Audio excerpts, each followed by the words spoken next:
Tak, online zat tapamak men. Çet kimi çağıracağım bilemek. Daha offline al da birinize. Sen gelen mi? Offline. Yekandı. Tak, offline. Opa. Hi guys.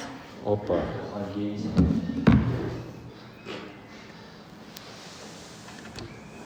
Kamera gir bacak. Tuttan biraz izrakta oturkan görünüp sana.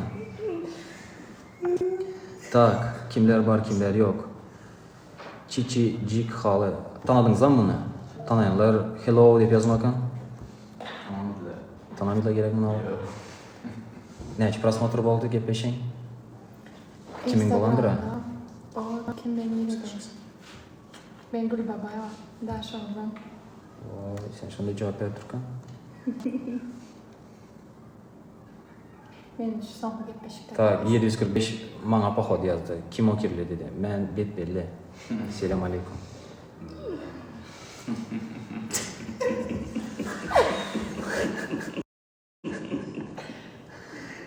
Tak. Volgograd'da pişirim nerede bildi.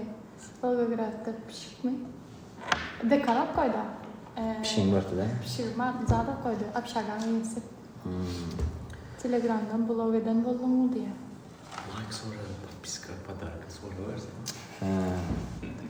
Просто oturma da. Online bir Seni yer. şunun için çağırdılar bana.